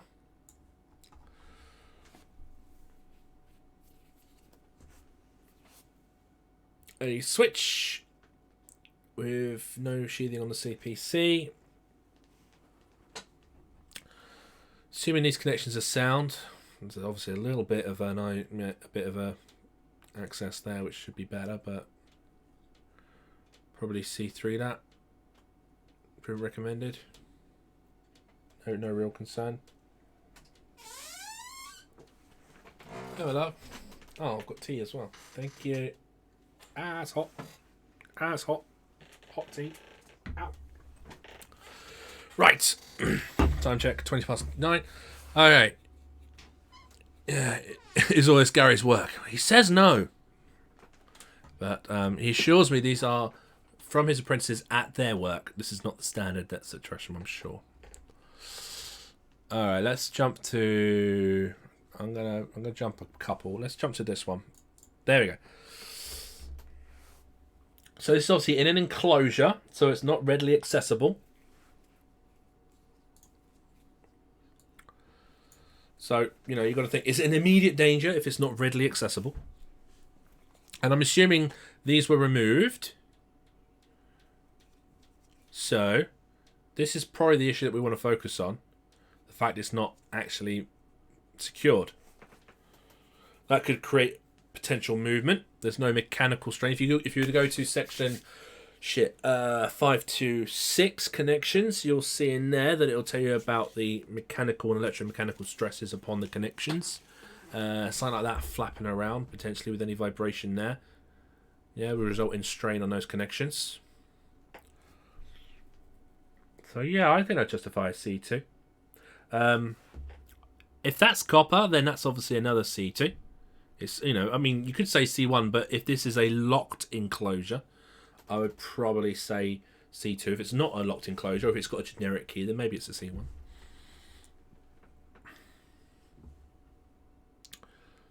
All right.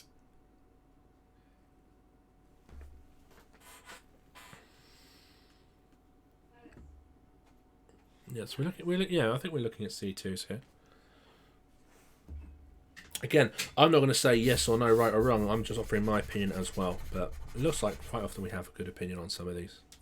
It was open, C1. If it was open, yeah, C1. Speaking of something that was open, I've got another observation, which isn't too dissimilar. Here, this is a picture taken off the internet. This isn't one of mine. So this one. What do we think now? Now we've got here. There's a supply coming up, and obviously it goes in, and it's there, and it's going into there, and then off of there comes a supply to here, in here, and then these larger cables are obviously the loads going up. But this is where we're looking at in here. So, is any of this the responsibility of the client, or is this all supplier responsibility? What do you think?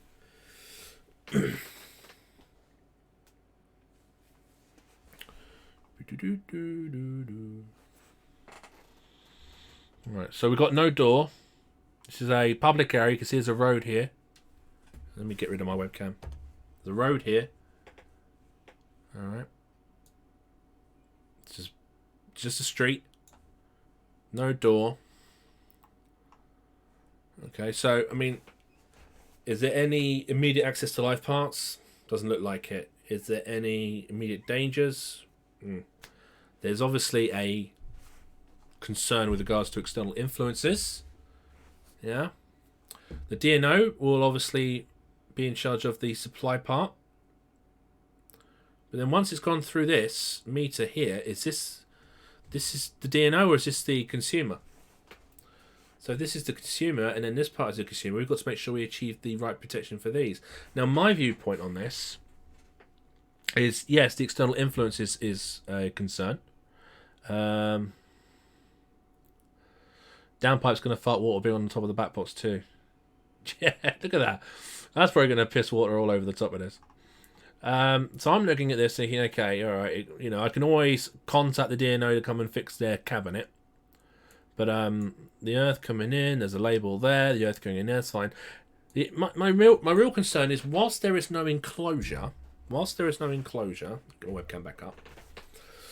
Whilst there is no enclosure, I right now have to consider that these conductors are subjected to further stress and further risk of impact. Now, a double insulated cable has the protective measure of double insulation technically. So it has the outside sheath and the inside insulation. So it has basic and full protection.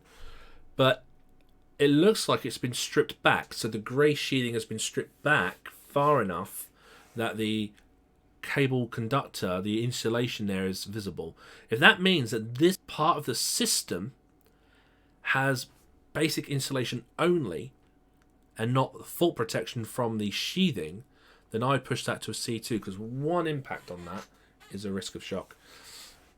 Yeah, but the DNO needs to be contacted on that one, and then there's the risk of water, which could also be a justified C2 in my view. Because the switchgear is clear not to IP rating. Did the fuse seal magically fall off? I think it was one of the fuse fairies. You know, those fuse seal fairies that run around and just cut seals ahead of sparks for them. So I'll pour C2 on that one. Okay, we're going to go to... Because I'll go for another half an hour, but I want to put some other pictures in that Mr. Mina's provided, because he's kindly provided them. But hopefully he's still here and he's going to tell me what the hell I'm looking at. So. Well, I think I know what I'm looking at here. Now this is absolutely, I mean, this is just pure genius, isn't it? You're here, good man.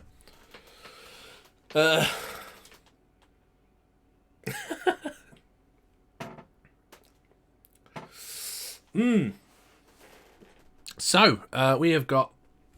I'll get rid of my webcam. I'll make some space.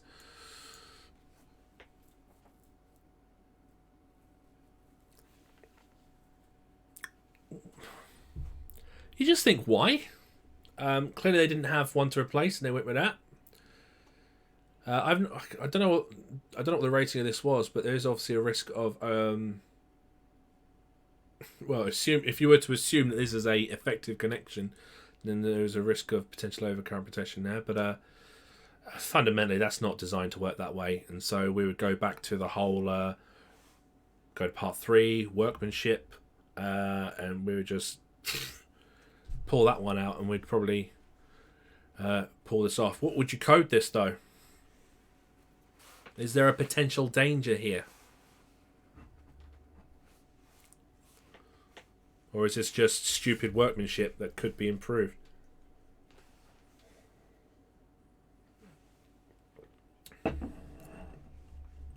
Because, to be honest, I'm not sure what I would do right now with this one.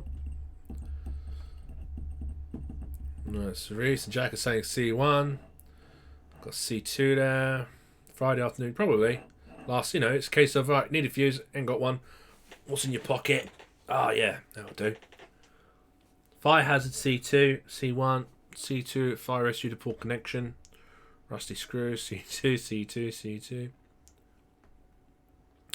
I would obviously I would throw workmanship manufacturers down, but I don't know if I would get anywhere into a C2 with that. That would stick in C3, but I would lean to fire risk more, and that would probably justify a C2 for me.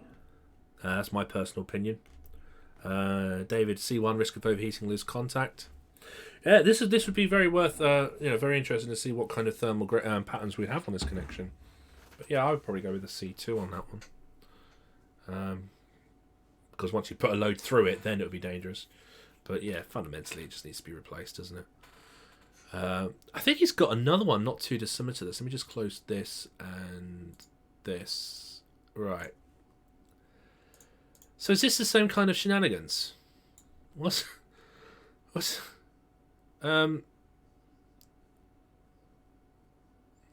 so this has just been this has just been like made into a link. It's 100 amp, is it?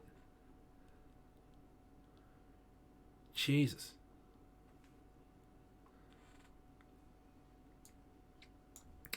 Okay. So it's blown, and we've made the thing work again by ignoring the overcurrent protection. Right, what have we got? Okay, right, so we've got C1, C1.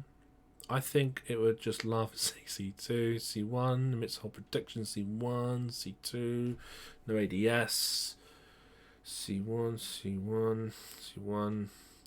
The fuse that never goes up, C1. Okay. My view is probably that, and this is just my interpretation, 100 amp turn into 1000 amp. For there to be a danger, there'd have to be loading, and there'd have to be sufficient loading. Now, if this fuse is there for overload protection, and overload protection is likely, then I might push it further to C1 due to the risk of fire. If it's there for just general overload protection and fault protection, I may stick to C2, because I need these conditions to occur. Like Matthew Dawson's saying there, I need conditions to occur that rely on this device. So it's like a potential danger. But bloody hell, it's scary that people... I mean, it's scary that people can actually put that in. So I would probably C2 that. I see a lot of people saying C1. For C1, I'm gonna have to look at the loading. I'd start C2 and then consider C1. C1 would be down to a lot of further investigation from me with regards to the loading and the requirements. But as Unicorn says, could I walk away from it? No, I'd have to obviously make sure someone's immediately aware of it. That kind of also says maybe it should be a C1. True. You would have to make sure someone is responding to that. All right. Paul, maybe help me out here, mate. What am I looking at here? Is this... What is this?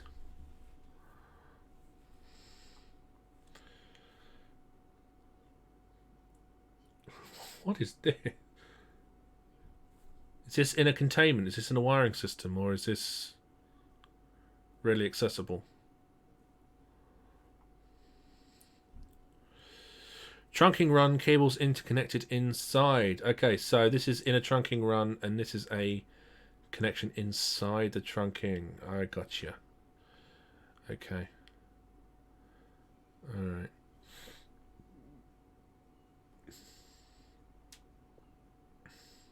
Well, what do we think on that then? Connecting cables. So I mean, it looks like it's a fixed connection. There's obviously no further enclosure around that connection though. So this part of the trunking technically has some absent protection. Rusted hell. Look at the look at the dumb effort. Yeah. So we got C3, C2s. You say rusted as hell. So is this obviously?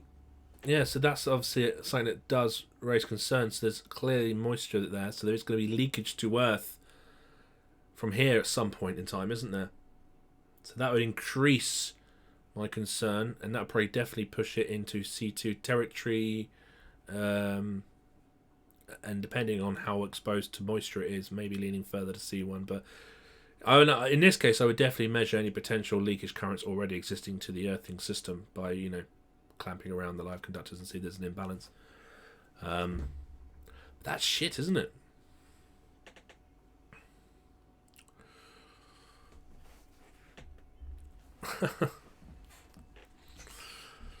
C3, is there a CPC for the circuit? No, so it's a 2-core cable. So let's go to another one of poles. Oh, okay. Well, while we're looking at the effects of moisture here, let's have a look at this one.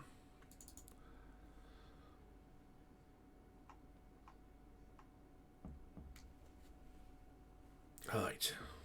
It'll be all right, won't it? Have they? I mean, they've painted it like that. So someone's come along with the paintbrush and just gone.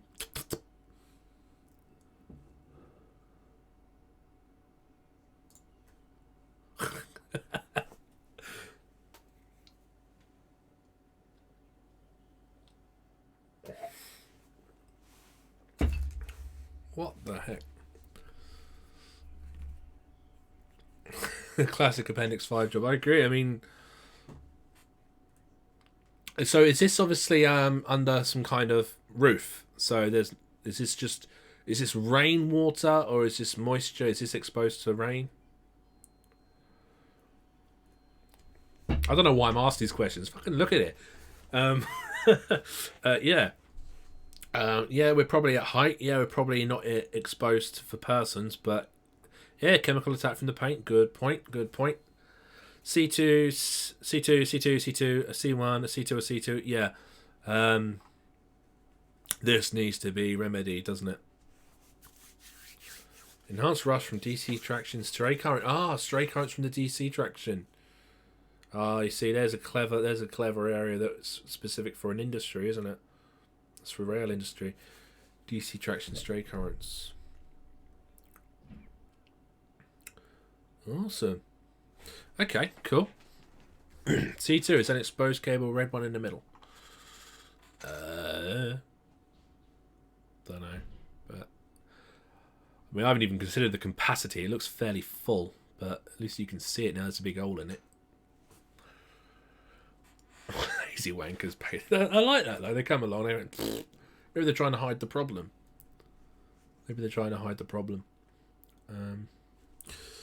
All right, what else have we got here? All right, here's a more simple one.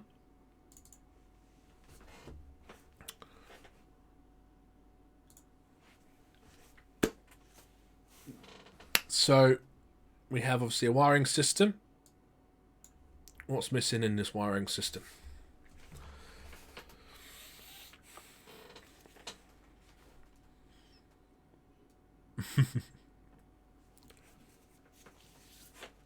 Bone of contention. C3.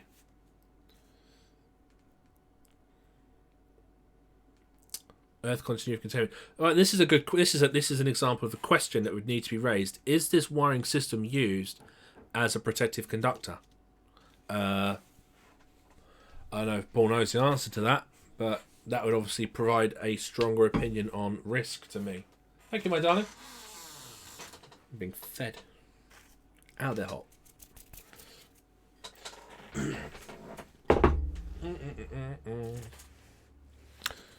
Right, so no. So the wiring system is not being used as a protective conductor. Okay. As Paul's mentioned there, if the trunking is the CPC C2, so this is the thing, we've got to interpret the wiring system's purpose. If it is there just for a structural wiring system, then great. This could be better, improvement, C3. If we're using this wiring system as the protective conductor, it takes it up that notch. So this is an example of when, if you see something like this, you've then got to obviously maybe apply a bit of more investigation or a bit more time or attention to see what the wiring system is there to do. So, as Paul has said, no, it's not used as a CPC. I'd probably come back down to say that improvement could be recommended on this one, C3. But I can understand why some people would say C2. It would require clarity for the use of the protective conductor and the effectiveness of the existing protective conductors. Okay, missed the pictures before having dinner. Hope dinner was good. I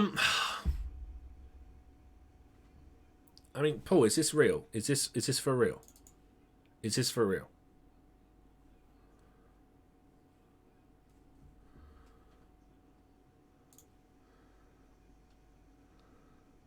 Lazy use of screw C1. Is this a joint box?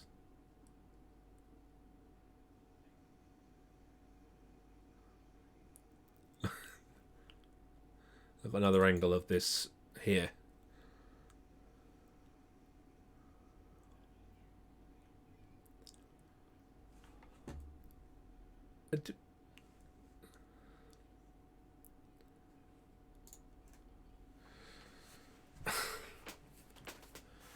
Yeah.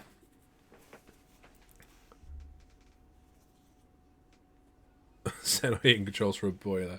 Really? Okay. Okay. Well. Fuck. Yeah. Here's a question. Why would we not C1 this? Rewire. When would we not C1 this? Would this be if it was in a controlled location or an enclosure, or would this just be a C1 all day long for everybody? Call the electrical police. Bare copper C1. Live conductor. Conductors not identified. Yeah, there's obviously a varying amount of switching conductors being used here because, as Paul says, it's a joint box for the wiring system.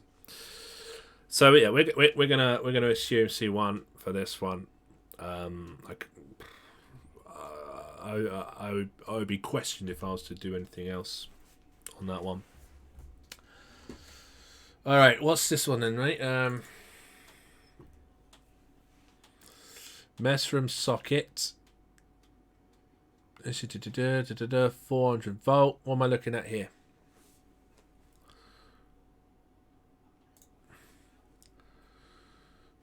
Common sense, yes, common sense. And I think it's worth mentioning. See you, Paul. I think it's worth mentioning that sometimes we are tempted to try to soften our opinions on codes to ensure that the client's not pissed off with our reports. But no, if we apply common sense, sometimes it's just clearly C1, C2, C1, C2. And we need to make sure that we stick to our gun on that. So electricians may assumed 400 volt when labeling. So that's for that then. Right, electricians may assumed 400 volt. 3-phase double sockets. Well, yeah, a bit like the Americans. They have 2 phases per socket at it now, don't they? All right. So, is there an immediate danger here? Potential danger.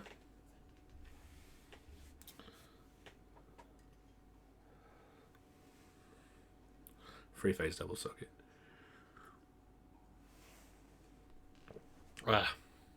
Unsupervised sparks, mates. Yeah, I mean it's definitely for the uneducated, it's definitely a risk, stating voltages that are incorrect. But fundamentally, there's no immediate or potential danger, but it definitely needs improvement. So C3 in my view.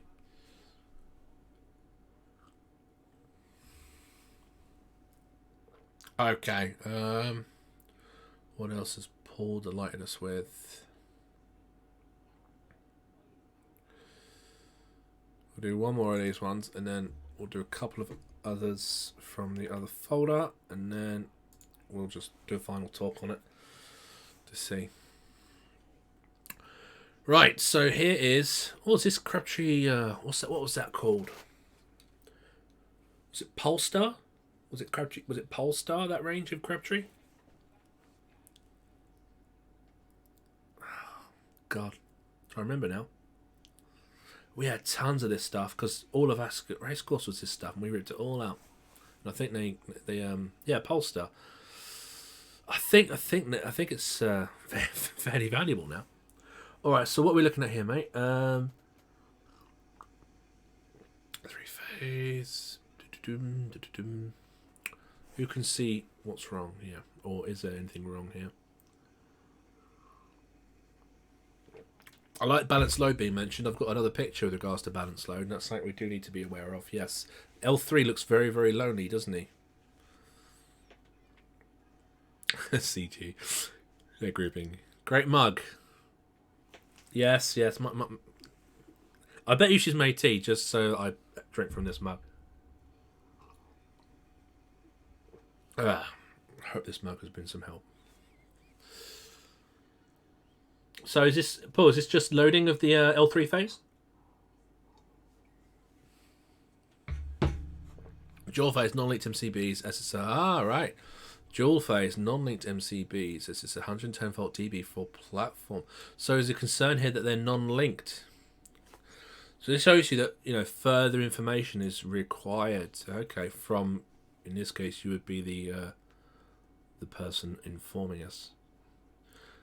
Linking of MCBs. Okay. All right. So this obviously this illustration needs more information. The information being that these are dual link 110 volt supplies to a platform socket. Are they doubled up, or is it two for each one? Oh, never mind. Doesn't really matter. So our concern is they are not linked MCBs. So. This does platform cleaner sockets fed by 110 center tap transformer. So it requires double pole isolation for the two. So what code is this worthy of?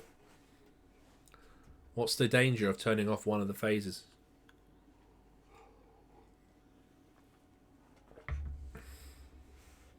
Blue tape on cable? Yes.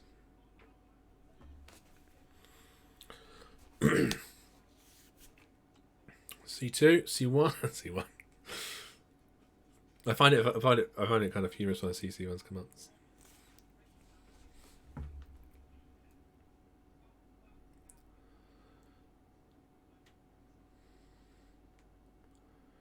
C2, C2. I'd probably agree with those.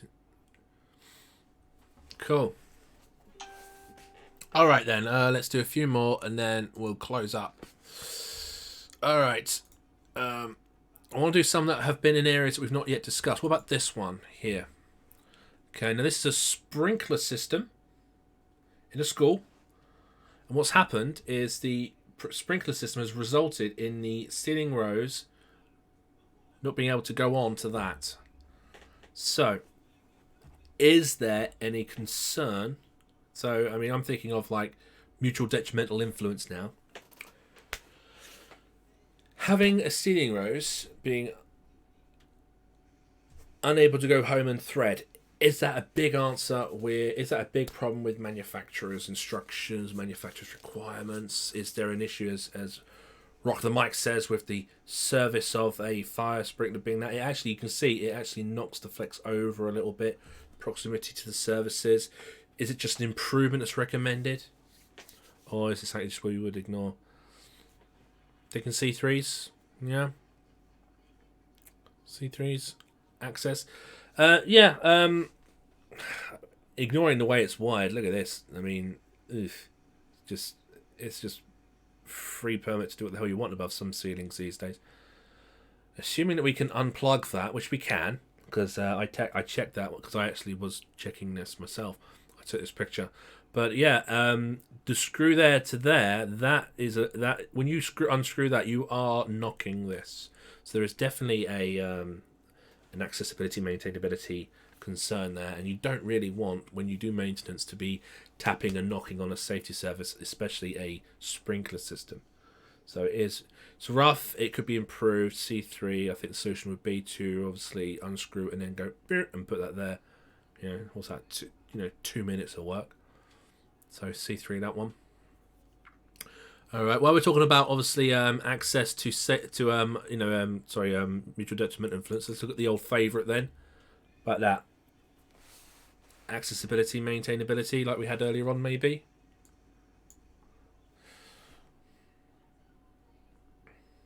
Yeah, I agree. Yeah, they don't really care. I think a lot of installers of other services don't care, and I think that's a big problem. Nice. Proximity to other services.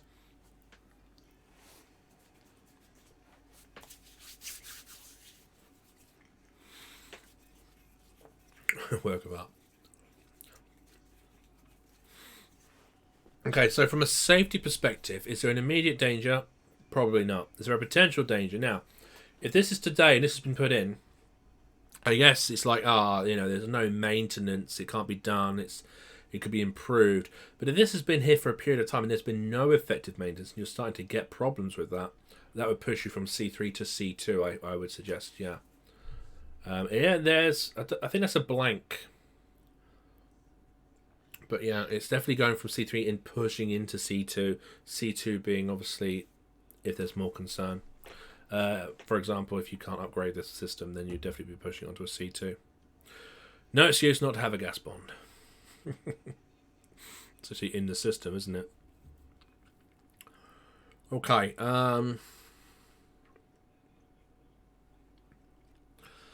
Here's one I wanted to pass by you because I saw this one on site once and very few people see it first time. This one. This is a domestic electrical installation. It's just obviously, it's just been installed by a, I was there to do some minor work in the conservatory, but this is a 2-year-old upgrade rewire job.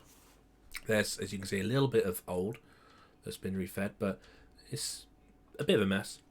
But there's one unique problem here, which I kind of just stood at the board. I was looking at it like this, and I just couldn't make out what I was looking at until I figured it out. If I zoom in, yeah, grouping are a good concern. If I zoom in, there are 2 isolators. Now we know that we should have a single isolator. Now, if I zoom into this isolator, all right, this is the primary one. Supply comes in, goes up. There's your first one. Yeah, line comes in, neutral comes in. But the feed to the bottom isolator, you'll notice it's 1. There's no neutral feed in the bottom isolator. The bottom isolator, there's the bottom one. This is actually fed with the neutral straight from that neutral bar. Okay. There. It goes down from that neutral bar straight down to that isolator. So what problem has this created?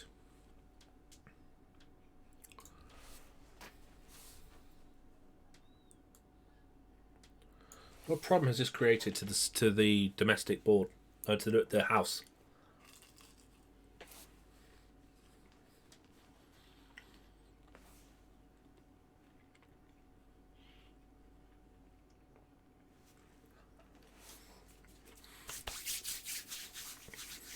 Right. If I switch off the top isolator, okay, everything on the top board, if I switch this off, everything on that side of the board turns off. Everything on this side of the board turns off from that one isolator. However, everything on this board is still live.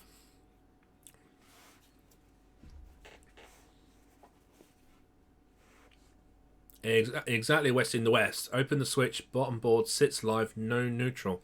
So what's happening is we're single pole switching neutral in this arrangement. Yeah? They've taken a neutral from the bar here, and this neutral from the bar is isolated from this switch. So if I kill that switch, that neutral bar is isolated, which feeds this board. But the line is still energized. So we have single pole switching arrangement on all of these circuits down below. It took me about 10 to 15 minutes when I was on site to kind of work that out, because it just didn't look right. Seeing one line in there, and then seeing that this had this stupid crimping thing on it. It took me a while to figure it out.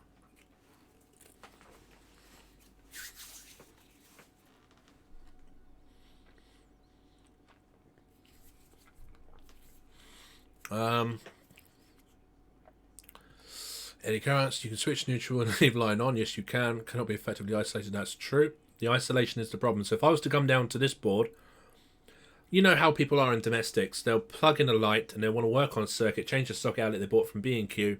They'll plug something in. They'll turn this off. It'll go off. It'll turn off. That's their method.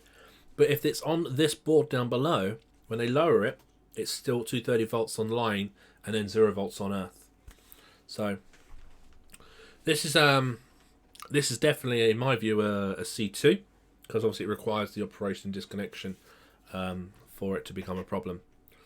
But you can see how a simple mistake like that can have a big problem. And obviously there are other issues with regards to bits of grouping and spacing and stuff. But my main purpose of this image is this neutral switching arrangement, which is an absolute problem. Okay, couple more. Something that we've not seen yet. Okay. How many cables can we connect into an MCB?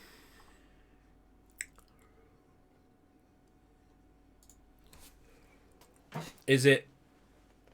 Does the manufacturer say X amount? Or is it... as long as they don't fall out? Is this okay? This was a bungalow that I went to do... that many.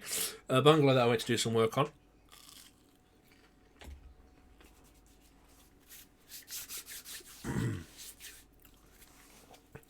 And the landscape company were electricians now, because they went on a course.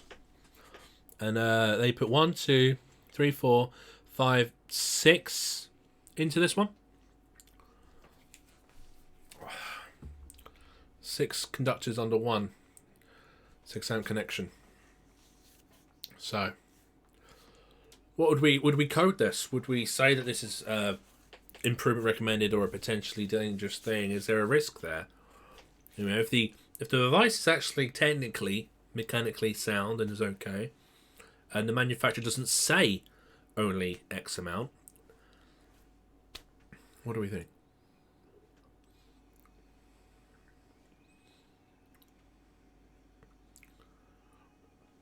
3 you think should be the limit, ring and radial.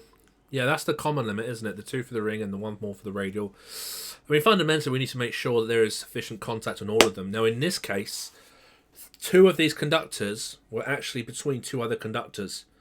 And what I noticed is when I manipulated them, there was an air gap that they were falling into. So I pulled that up and I said that needed improvement. If I was to say, you know, I just said C3 at the time. Right now, with this is like 10 years ago nearly. Now with thermal imaging, though, I probably would take an image to see if there's any heat build-up due to this connection, and if there is a potential, you know, fire risk there, then I probably would go into C2 territory. Thermal imaging. We've not really talked much about thermal imaging, but it does really enhance our. It's like the sixth sense for Sparkies. It does really help our inspection skills and our visual inspection abilities. All right, we are just hitting 2 hours now, so let's just. I've still got so many. I'm not going to see them all.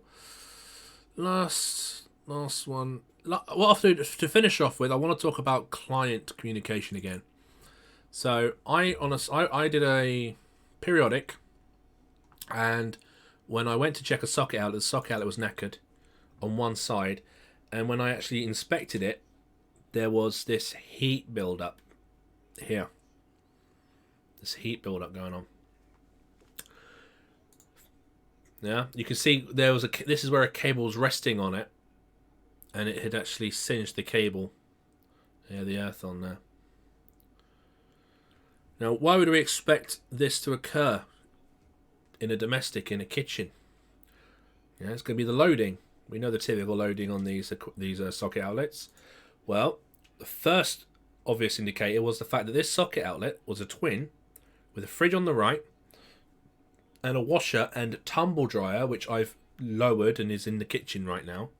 So there's a washer and tumble plugged into one socket, and then there's a refrigerator on the other. Yeah, there's the other machine there. So what would be plugged into there? One of these bloody things. Okay, it's supposed to be fused. We need to make sure that they are fused. But this is an example really where information with the client is really more of an advanced area that, you know, competent inspectors need to be able to do, informing and educating the client after the fact. Too many of us are just being told to go in, get results, come away. The whole condition report should include education for the client about better use of the electrical system. In this instance, yes, I asked her straight away, do you use the tumble when this machine is on, the washer dryer, at the same time? In which case she went, sometimes. I said, well, that's what's caused this. And I didn't C1, C2 anything. I just gave her a bit of information to say, if you use it one then the other, not simultaneously, then this obviously won't occur again. But fundamentally, you should be better off with more sockets, more points of utilization. But yeah, we've had a big overload on this. Yeah, we've plugged in 2 appliances, and it does stress the need for inspectors to, when they find observations, there's that recommendations bit, and then there's the comment on the condition. And I see so many reports now where the condition is the feedback to the client on how to better use their system is the word good for general condition and things like that. And there's no real, engineering judgment, engineering guidance, engineering information from an electrician's competent perspective that will allow them to more, use their system more safely. I agree. Yes, worth mentioning a report to cover your ass. We do need to think about ass covering, but we need to make sure that the client gets that information from us. But yes, do write it on the report. Okay. All right. I could carry on a bit more, but I think what we might do. This is an example. Here's the cables there. You can see the overheating. You can see how they've damaged the insulation on the CPCs there. Right. I think what we'll do is we'll close the stream now because it's been for 2 hours. But what we might do is another stream similar to this when we've got a bit more structure on the reporting part of this work. I think that's another area that we need to talk about more. Is the just the attitude to it and the issues that we have with some software.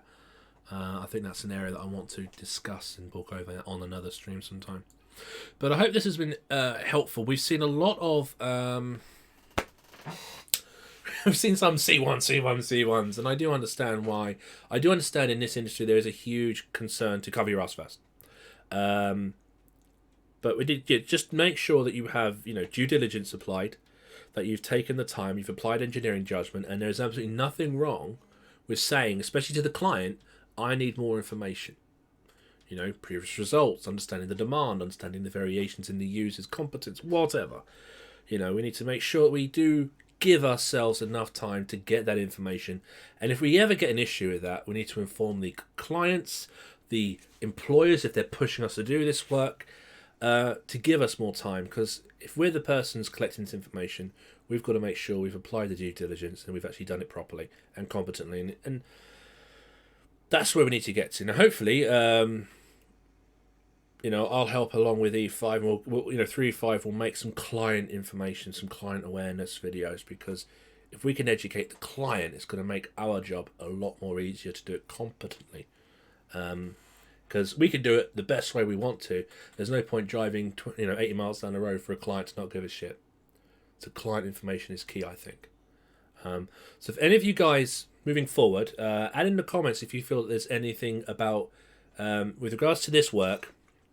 if there's anything that we need to think about from a client's perspective, informing the client, supporting the client, helping them to understand how to help you. All right? Because if we don't help the client help you, then we're always going to be moaning and groaning and able to do a competent job, mate. All right. I'm going to end the stream now. I hope you've had an enjoyable session. I'm still learning how to do this streaming, but hopefully it's gone all right. Hopefully the audio's come across okay. And any feedback, anything you want me to do in the future, let me know. I'm here to help you guys be better Sparks. And the only way we'll do that is if we help each other and we criticize each other, we support each other, and we push each other ahead, push each other forward. We're going to push E5 along. We're going to push some more content on the YouTube as well. In a couple of weeks to a month or so, I'll start doing some stuff, probably from their channel, to help push that along as well. Client awareness and other little mini things on there.